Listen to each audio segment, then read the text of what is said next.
Hello everyone. In the previous lectures, we had discussed about the geometric representation of signals where Si of t has been represented as the set of vectors as Si1, Si2 up to Sin. Similarly, now in this uh, topic, we are going to represent the continuous AWGN channel or additive white Gaussian noise channel into a vector channel. I hope you remember this channel model diagram.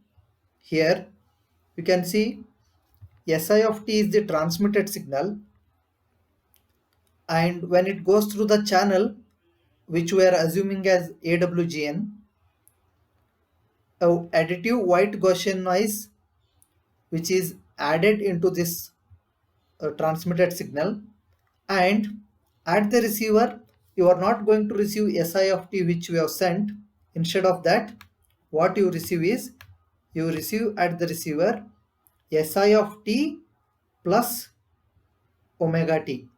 For these correlators, this is the ideal case where you cannot see an noise, but in actual case at the receiver you are going to see Si of t plus some additive white Gaussian noise, and because of this you cannot directly get Si1, that is first signal, Si2, the coefficients of your vector channel. You are not going to get that. So as to overcome this difficulty, we will consider the received signal as x of t, which is the summation of Si of t, which is the set of transmitted signals plus the noise signal, where t varies from 0 to capital T, which is the duration of symbol. I is equal to 1 to m. M is the number of signals which you are transmitting. Number of different signals you are going to transmit. And W of t is the sample function of the white Gaussian noise, capital W of t, with 0 mean and power spectral density of n0 by 2. This is part of white Gaussian noise. Sample function means part of uh, white Gaussian noise which is affecting this uh, transmitted signal. Correspondingly, we find the output of correlator J. This is one correlator output, this is another. Likewise, jth correlator output is the sample value of a random variable xj. So this noise is random. We are modeling it as a random variable. Because of that, the x value whatever we get after the correlator, not here, after the correlator, that is also random in nature, and that sample value can be given by this equation. Xj is equal to integration from 0 to t xt phi j t dt, which is x of t you have received here multiplied by corresponding orthonormal basis function, then integrate it. The output here is a random variable, and that random variable is given by this equation, where j spans from 1 to n. N is number of orthonormal basis functions. One basis function, second basis function, third basis function. Likewise, n basis functions will be there, right? So it is up to nth basis function. What is x of t? If we substitute for x of t, which is Si of t plus W of t, sample value of noise, Si of t plus Wt multiplied by phi j of t, what we will get? Si of t multiplied by phi j of t plus W of t multiplied by phi j of t dt. Si of t multiplied by phi j of t is given by Sij coefficient, which we have seen in the previous equation only, this quantity. Okay, and phi j of t multiplied by W of t, you are going to get a constant random variable which is Wj, random noise you can say. here this Sij is deterministic because it is having uh, in coordination with in accordance with the orthonormal basis function. But Wj is, it is not deterministic function. So let us now consider a stochastic process. So as to deal with the random variables, we have to consider stochastic processes. So consider a stochastic process x dash of t whose sample function is small x dash of t related to the received signal as, this x dash of t is related to the received signal as in this way, given by the equation 7.28. X dash of t is given by x of t minus the summation j equal to 1 to n xj phi j of t. So what you can see here, this x of t is actually our received signal. If you subtract this quantity, then we can get the sample function of the stochastic process. This is useful because we have to see what is the effect of this noise at the receiver. Okay, because of that we are modeling in this way. Now if we substitute for x of t and whatever xj of t we have calculated over here, these values xj of t value and x of t value, if we substitute in this equation and simplify, we are going to get this one. Okay, and then if we multiply this xj of t and sij and summation, if we take, then it will be si of t only. Si of t and si of t will cancel out and we will be left with omega t minus this summation, okay, which is the second term of this equation simplification. Now this x dash of t is this much. In other words, we can write in a simple function naming it as w dash of t.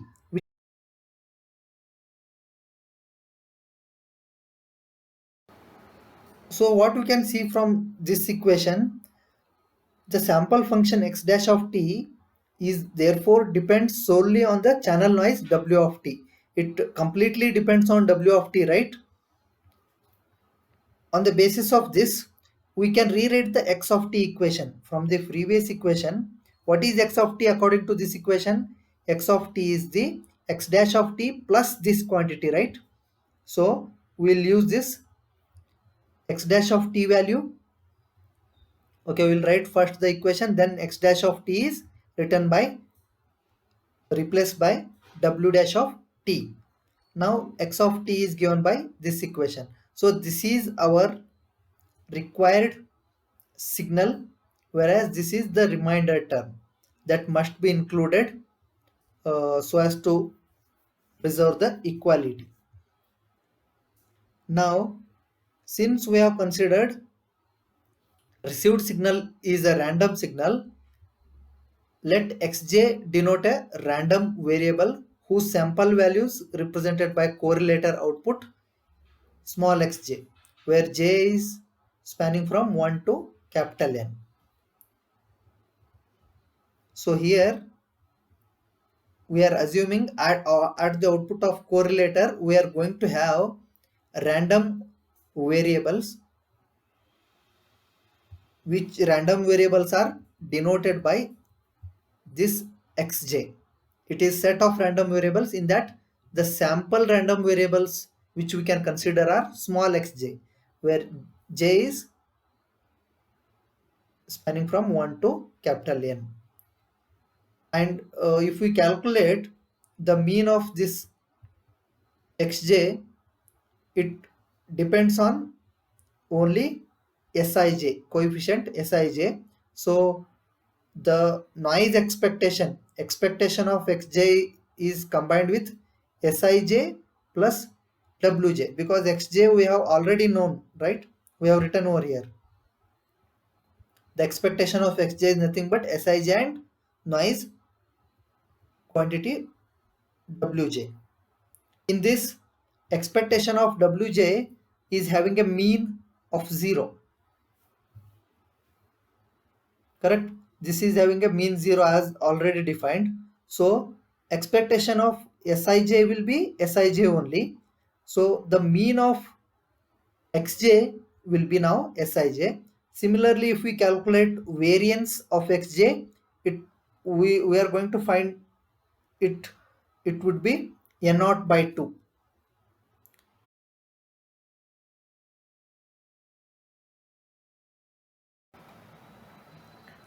Now let us define the vector of n random variables x is equal to x1, x2 up to xn, where n is the orthonormal basis, number of orthonormal basis functions. This is defined by using the mean value and variance value we have calculated in the previous slide.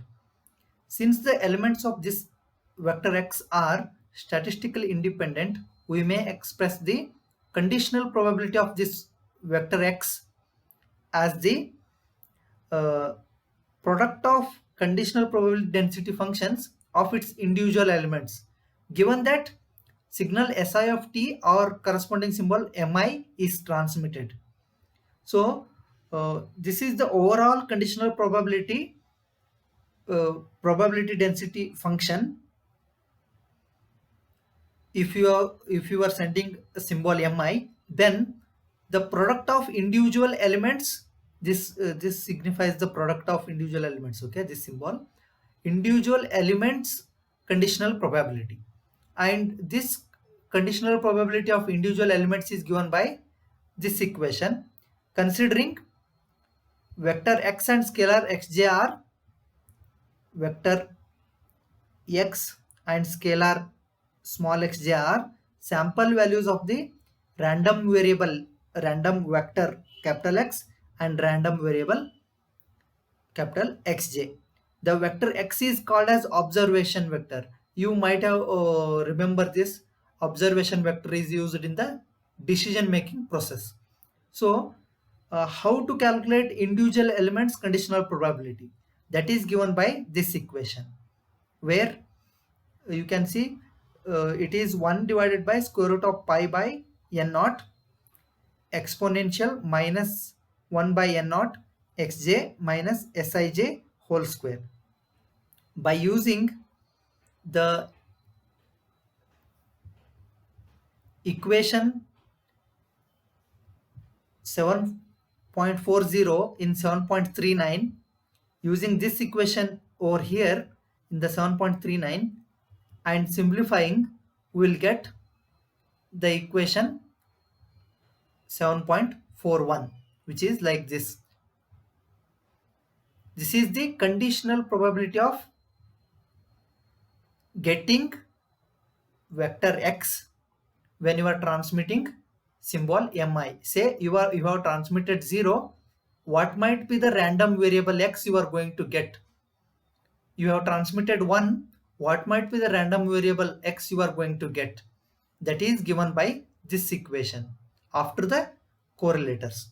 So in this equation, what you can see, this equation is completely independent of w of t, this term, right? W dash of t, the sample value of uh, random noise. Correct? It is independent. This equation is independent. That means what we can say, the signal detection in AWGN is as far as the signal detection in AWGN is concerned, only the projections of the noise onto the basis functions of the signal set Si of t, where I varies from 1 to m, affect the sufficient statistics of the detection problem. The remainder of the noise is irrelevant. That is, only the noise which is associated with the orthonormal basis functions will affect the signal set Si of t, but the noise which is not associated with the orthonormal basis functions will not affect the signals. That's why the noise, remainder noise w dash of t, we can consider it as irrelevant. Putting this theorem into mathematical context, we may say that AWGN channel model given by the figure 7.1a, this figure, okay, this channel model is equivalent to a n-dimensional vector channel described by the equation vector x is equal to vector si plus vector w, where I varies from 1 to m. So we have converted a continuous AWGN channel to a vector AWGN vector channel.